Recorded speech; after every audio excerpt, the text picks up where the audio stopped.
Welcome back दोस्तों। आज की मूवी का नाम है लव हॉस्टल। ये मूवी रिसेंटली Z5 पे रिलीज हुई। उसी तरह एक क्राइम थ्रिलर मूवी है। अब मूवी के बारे में बात करें तो मूवी के स्टार्टिंग से लेते हुए एंडिंग तक दनादन ही दनादन है। मतलब इस मूवी में एक ऐसा कैरेक्टर है जो ये समझता है कि ये समाज सेवा कर रहा है प्रेमियों को मार के। वही दूसरी तरफ दो प्रेमी अपनी जान बचाने के लिए इधर उधर भागते रहते हैं। सो इन दोनों की जंग में किसकी जीत होती है, यही इस मूवी की कहानी है। सच में बेहिसाब इस मूवी में बॉबी देओल एक अलग ही कैरेक्टर में नजर आते हैं। इनका एक अलग ही मैनरिज्म पागलपन होता है। तो चलिए बिना डैमेज के लेट्स स्टार्ट। और उससे पहले लुटा दो प्यार, फॉलो ऑन इंस्टाग्राम।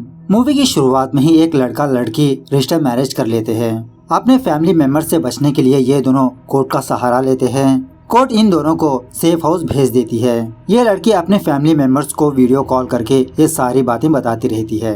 दूसरी तरफ यही वीडियो एक बंदा देख रहा होता है। इसी का नाम है विराज सिंह डागर। हमें बाद में पता चलता है कि वो वीडियो वाली लड़की तो डागर के कब्जे में है।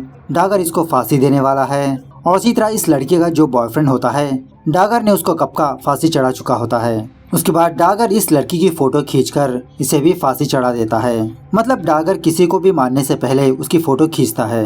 खैर सुबह होने के बाद पुलिस वाले क्राइम स्पॉट पर आते हैं। दोनों लाशों को नीचे उतारते हैं। सुशील राठी नाम का एक पुलिस ऑफिसर उसी जगह पर गुटके के थूक को देखता है।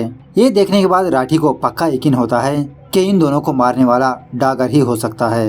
लेकिन डागर को पकड़ना इतना आसान नहीं, क्योंकि ऑफिशियली उसकी मौत कब की हो चुकी होती है। खैर दूसरे सीन में एक शादी वाले घर को दिखाया जाता है। आज ज्योति नाम की एक लड़की की शादी हो रही है। जब ज्योति की बहन बबली ज्योति के कमरे में आती है, उस कमरे में ज्योति नहीं होती, वो कब का फुर हो चुकी होती है। इस तरफ ज्योति अपने बॉयफ्रेंड से मिलने के लिए किसी खंडर के पास आती है और इस बंदे का नाम है आशु शौकीन। इन दोनों को मिलाने वाली एक टीचर होती है जिसका नाम होता है निधि। निधि ही इन दोनों की रजिस्टर मैरिज करवाती है, इनकी फोटो खींचती है। इसी दरमियान में आशु का बेस्ट फ्रेंड जिसका नाम होता है दिलेर, वो आशु को कॉल करता है और आशु को इसका बॉस देवी सिंह याद कर रहा है, कुछ डिलीवरीज देनी है। आशु आने से मना कर देता है। वो कहने लगता है कि इसने इस काम को छोड़ दिया। ज्योति भी आशु के हाथ से फोन छीनकर दिलेर को यही बताने लगती है कि आज के बाद से आशु ये काम नहीं करेगा, बोल दो तुम्हारे देवी सिंह को। ऐसा कहकर ज्योति फोन पानी में फेंक देती है। खैर अब ज्योति घर से भाग गई। धीरे धीरे ज्योति के सारे घर वालों को पता चल जाती है। ये खबर सुनने के बाद ज्योति की दादी घर आती है। इसका नाम होता है कमला और कमला यहाँ की MLA है।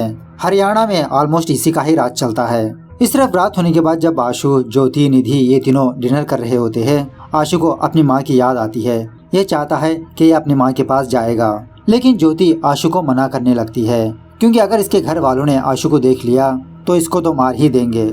इस तरफ राठी को हमेशा कुछ अजीब के नाइटमेयर्स आते रहते हैं कि इसके सामने कोई जल रहा है। ऐसा बुरा सपना देखकर हमेशा राठी अपने नींद से जाग जाता है।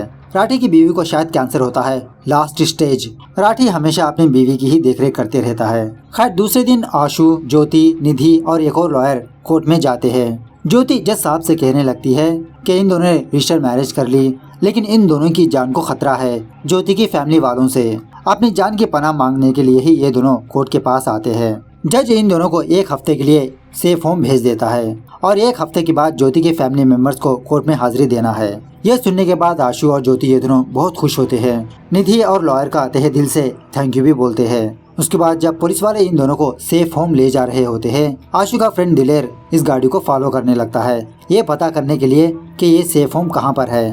खैर इस सेफ होम का इंचार्ज हरिचंदन नाम का एक पुलिस वाला होता है। हरिचंदन इन दोनों को अपने अपने फोन्स यहाँ पर रखने के लिए कहता है।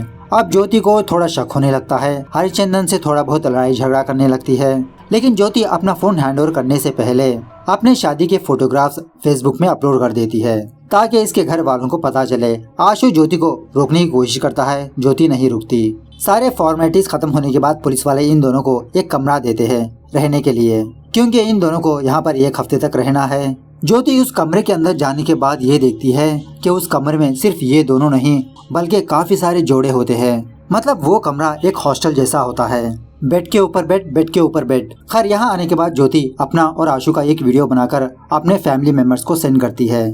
मतलब एक हफ्ते बाद इन लोगों को कोर्ट में हाजिरी देना है। ज्योति के फैमिली मेंबर्स इनकी शादी को एक्सेप्ट करना होगा। अब वहीं पर दूल्हे वाले भी होते हैं। दूल्हे वालों का बहुत सारा नुकसान हो चुका होता है, वो उसकी भरपाई करने के लिए कहते हैं। वहीं पर एक बूढ़ा आदमी होता है, शायद ये मुखिया है। वो सलाह देने लगता है कि शादी मत रोकिए, बस ज्योति के बदले बबली को बिठा दीजिए। लेकिन कमला इस बात के लिए राजी नहीं होती, क्योंकि इसके घर की इज्जत गई है। कमला ज्योति के बॉयफ्रेंड के बारे में पूछती है कि उसका नाम क्या है, वो क्या करता है। तब जाके उन लोगों को ये बात पता चलती है कि आशु एक मुसलमान है। ये जान लेने के बाद कमला फौरन डागर को कॉल करती है, ज्योति और आशु की फोटो भेजती है और कमला ज्योति को जिंदा लाने के लिए कहती है। इस तरफ सेफ होम में ज्योति कुछ लोगों से दोस्ती कर लेती है और एक लड़की से ज्योति को ये बात पता चलती है कि ये लोग भी यहाँ पर एक हफ्ते के लिए आए थे, लेकिन इन लोगों को यहाँ पर रहते हुए तकरीबन 6 महीने गुजर गए। इस तरफ राठी की बेटी जो एयर होस्टेस होती है, वो राठी को वीडियो कॉल करके ज्योति और आशु के बारे में बताती है कि पापा शायद उन दोनों की जान को खतरा है और ज्योति कमला की पोती है। ये जानने के बाद राठी फौरन अपने एक पुलिस ऑफिसर को कॉल करके ज्योति और आशु के बारे में पता करने के लिए कहता है कि वो दोनों किस सेफ होम में गए हैं। इस तरफ डागर उस वकील का घर का पता करके उसके घर में आता है और बिना सोचे समझे डागर उस वकील के सारे फैमिली मेंबर्स को गोली मार देता है और वकील से पूछने लगता है कि वो दोनों किस सेफ होम में गए। वो वकील तो डागर को बताता नहीं, लेकिन बगल में ही इन दोनों की फाइल होती है। डागर उस फाइल को हासिल करके उस वकील को भी गोली मार देता है फोटो खींच के। एक्चुअली डागर ये समझ रहा होता है कि लवर्स को मार के समाज सेवा कर रहा है। खैर सिर्फ आशु और ज्योति ये दोनों साड़ी की आड़ में अपनी पहली रात मनाने की कोशिश करते हैं। तभी एक पुलिस ऑफिसर आशु को बाहर बुलाता है। हरिचंदन ने इसको बुलाया। ज्योति आशु को जाने से मना करने लगती है, लेकिन आशु कहने लगता है बस 10 मिनट बात करके आ गया मैं। सो आशु उसी तरह से हरिचंदन के पास जाता है। हरिचंदन कहने लगता है कि देवी सिंह ने अभी मुझे कॉल किया, उसका कोई डिलीवरी देना था तुमको। बाहर दिलेर तुम्हारा इंतजार कर रहा है, जाओ पहले अपना काम खत्म करके बाद में सुहागरात मना लेना। आशु जाने से मना कर देता है कि इसने वो काम कब का छोड़ दिया और देवी सिंह जबरदस्ती इससे ये काम करवा रहा है। हरिचंदन आशु को ब्लैकमेल करने लगता है, अगर ये नहीं गया तो इन दोनों की बात कमला को बता देगा। और एक्चुअली कमला ने ही इस सेफ होम का इनॉग्रेशन किया था। अब बेचारे आशु के पास और कोई ऑप्शन नहीं होता। उसके बाद आशु दिलेर के साथ अपने मीट वाली दुकान में आता है और फ्रिज में कुछ मीट वगैरह रखा होता है, या तो फिर पता नहीं क्या है ये। इन सारे पैकेट्स को बैग में भरता है। और इसी तरह यहाँ पर एक और सीक्रेट बात यह है कि आशु पुलिस का इन्फॉर्मर होता है। वो अपने ट्रैकर को ऑन करके उसी बैग में रख देता है। आशु सारे के सारे बैग्स दिलेर को देकर अपनी माँ से मिलने के लिए जाता है। अब बेचारी इसकी माँ दिमागी तौर से बीमार होती है, ये अपने खुद के बेटे को पहचान नहीं पाती। आशु अपनी माँ को अपने फूफी के घर में छोड़ के जाता है। उसके बाद राठी का एक पुलिस ऑफिसर राठी को कॉल करके ये बताता है कि सर आशु का ट्रैकर ऑन हो गया है, क्या है नेक्स्ट प्लान हमारा। राठी कहने लगता है तुम वेट करो, मैं बताऊंगा। वापसी में देवी सिंह आशु को कॉल करता है। आशु देवी सिंह पर भड़कने लगता है कि यही इसकी लास्ट डिलीवरी है, इसके बाद ये इसके पास काम नहीं करेगा। और इसी तरह इन दोनों की बातों से हमें ये बात पता चलती है कि पास्ट में आशु के फादर जेल गए थे। आशु के फादर की दुकान में AK-47 मिली थी। उस वक्त देवी सिंह ने आशु के फादर को बाहर नहीं लाया। उसके बाद आशु वो पैकेट्स लेकर 2 लोगों के पास आता है किसी होटल में और पैकेट्स देकर पैसे मांगने लगता है। शायद इन्हीं में से एक बंदा है देवी सिंह। एक्चुअली इस मूवी में कुछ चीजें साफ बताई नहीं गई। 2 घंटे की मूवी रखकर थोड़ा फ्लैशबैक बताते तो ठीक रहता। खैर इसी बातों ही बातों में आशु को ट्रैकर को ट्रैक करते हुए पुलिस वाले वहां पर पहुंच जाते हैं। पुलिस वाले इन लोगों के बीच फायरिंग होती है, वहां पर 2 पुलिस वाले मारे जाते हैं। आशु भी देवी सिंह और उसके साथी को मार देता है। मरते मरते देवी सिंह आशु से कहने लगता है कि उस दिन दिलेर ने ही इसके फादर के दुकान में AK-47 रखा था, दिलेर ने ही इसके फादर को फंसाया था। यह जानने के बाद आशु फौरन नीचे आता है दिलेर के पास और इसके ऊपर गन पॉइंट करते हुए सेफ होम जाने के लिए कहता है। इस तरफ डागर उस सेफ होम का पता करके उस सेफ होम पहुंच जाता है। डागर को देखते ही हरिचंदन घबराते हुए उससे कहने लगता है कि छुरी ऊपर है। अब हरिचंदन को ऑलरेडी पता था कि आशु और ज्योति ये दोनों इसी सेफ होम में है। इसके बावजूद भी हरिचंदन ने डागर को ये बात नहीं बताई, कमला को ये बात नहीं बताई, जिसकी वजह से डागर हरिचंदन को भी गोली मार देता है। उसके बाद वो ऊपर वाले कमरे में आकर हर एक जोड़े को गोली मारने लगता है। अब ज्योति तो किसी कोने में होती है। ज्योति डागर को देख लेती है। जब तक डागर ज्योति के पास आता, ज्योति वहाँ से निकल चुकी होती है। थोड़ी देर बाद आशु और दिलेर ये दोनों सेफ होम पहुँच जाते हैं। दिलेर ने आशु को धोखा दिया, इसके बावजूद भी आशु दिलेर को नहीं मारता। मतलब दिलेर भी किसी के हाथ में मजबूर होता है। इस तरह से जब ये दोनों बात कर रहे होते हैं, डागर इन दोनों पर गोलियां चलाने लगता है। दिलेर मर जाता है। आशु बचते बचाते सेफ होम में जाता है क्योंकि अंदर ज्योति फंसी है। आशु और डागर के बीच बहुत फायरिंग होती रहती है। थोड़ी देर बाद फाइनली आशु और ज्योति ये दोनों मिल जाते हैं। ज्योति पीछे के रास्ते से भाग रही थी।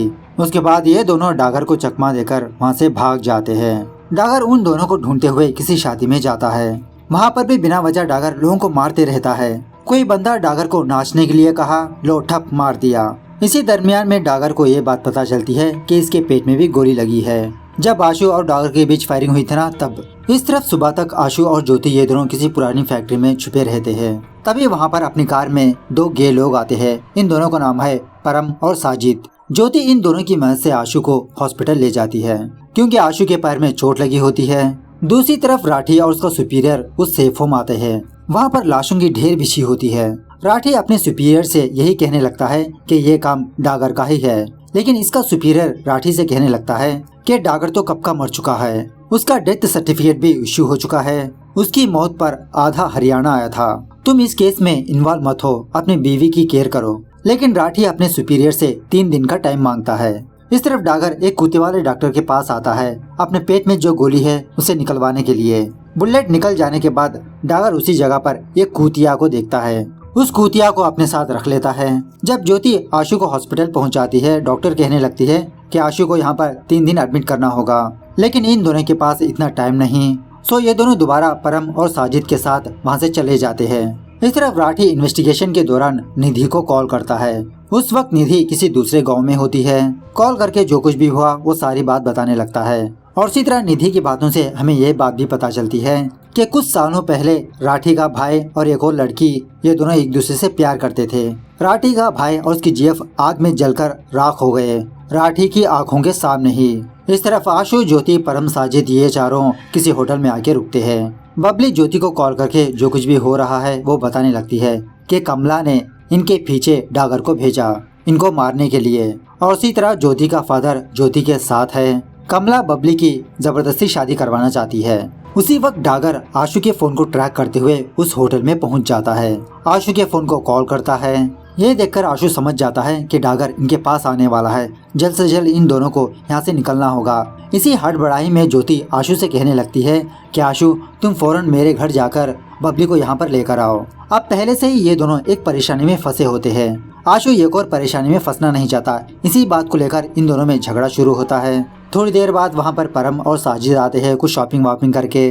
जब ये चारों लोग अपने कमरे से बाहर होते हैं, डागर इनको देख लेता है। डागर परम और साजिद को गोली मार देता है। ये देखकर आशु और ज्योति वहाँ से भागने लगते हैं। बाहर आकर किसी शादी वाली कार को लेकर वहाँ से भाग जाते हैं, मतलब दोबारा डागर के हाथों से बच जाते हैं। वहाँ से ये दोनों निधि के घर आते हैं और एक्चुअली निधि अपने घर की चाबी अपने कुत्ते के गले में बांध के रखती है। उसी की चाबी की मदद से ये दोनों घर के अंदर आते हैं, यहाँ पर छुप जाते हैं। इस तरफ डागर आशु के घर का पता करके उसके घर आकर उसकी फूफी और उसकी माँ को बहुत बेरहमी से मार देता है। इस तरफ एक पुलिस वाला निधि के घर आता है और ऑफकोर्स उन दोनों ने निधि के घर को ताला लगा चुके होते हैं। राठी से बताने लगता है कि सर यहाँ पर तो कोई भी नहीं है। राठी कहने लगता है कि तुम वहीं पर रहकर पहरेदारी करो, अगर कोई आए तो मुझे इन्फॉर्म करो। इस तरफ थोड़ी देर बाद आशु अपने घर आता है अपनी माँ को देखने के लिए, लेकिन उसकी माँ तो कब का मर चुकी होती है। आशु अपनी माँ को किसी जगह पर दफना देता है। सुबह होने के बाद आशु बाराती के कपड़े पहनकर ज्योति के घर आता है बबली को ले जाने के लिए, क्योंकि वो लोग बबली की जबरदस्ती शादी करवा रहे हैं। इस तरफ डागर को ये बात पता चलती है कि आशु और ज्योति ये दोनों निधि के घर में छुपे हैं। अब निधि के घर के बाहर एक पुलिस वाला होता है। डागर उस पुलिस वाले को मार के निधि के घर में जाता है। इस तरफ आशु सारे लोगों पर गन पॉइंट आउट करते हुए बबली को वहाँ से ले जाने लगता है। कमला इसको रोकने की कोशिश करती है। अब ज्योति का फादर ज्योति की साइड होने की वजह से आशु की मदद करता है बबली को यहाँ से ले जाने में। इस तरफ जब निधि अपने घर में आती है तो इसका कुत्ता मरा हुआ होता है और इसी तरह ज्योति के गले में फांसी होती है। यहाँ पर निधि और डागर की बातों से हमें कुछ बातें पता चलती है कि एक्चुअली निधि डागर की डॉटर है और इसी तरह कुछ सालों पहले डागर की भाई की मौत हो गई थी और वो भी उसकी बेटी की वजह से। उसकी बेटी किसी के साथ भाग गई। वो गम वो बेइज्जती ना सहते हुए डागर का भाई अपनी जान दे दी और डागर को अपने भाई से बहुत प्यार था, इसीलिए डागर ऐसे समाज सेवा कर रहा है। इसी बातों ही बातों में डागर और निधि के बीच हाथापाई होती है। मौका देखकर ज्योति अपने हाथ खोल लेती है, अपने गले की फांसी भी खोल लेती है। तभी यहाँ पर यह सीन कट होता है। इस तरफ जब आशु बबली को लेकर ज्योति के पास आ रहा होता है तभी ज्योति के घर वाले आकर आशु को गोली मार देते हैं और बबली का छोटा भाई बबली को खिसेटते हुए अपने घर ले जाता है। दूसरे सीन में हमें ये बात पता चलती है कि डागर ने ज्योति को भी गोली मार दी। बेचारी निधि ये गम ना सहते हुए वो भी अपने आप को गोली मार लेती है। खैर सारा काम खत्म करने के बाद डागर किसी पंचर शॉप आकर अपनी गाड़ी की टायर की पंचर डलवाते रहता है। अब डागर के पास वो काला कुत्ता होता है। शायद इस कुत्ते को सूसू आती है। वो कुत्ता गाड़ी से उतरकर सड़क के उस पार जाता है। डागर अपनी कुतिया को लेने के लिए जब रोड क्रॉस कर रहा होता है तभी एक गाड़ी आकर इसको ठोक देती है। इसीलिए कहते हैं रोड क्रॉस करते समय इधर उधर देख के चला करो। ड्राइवर बंदा नीचे उतरकर डागर को देखता है। डागर की हेल्प ना करते हुए वहाँ से भाग जाता है। इस तरह से ये मूवी यहाँ पर दी एंड होती है।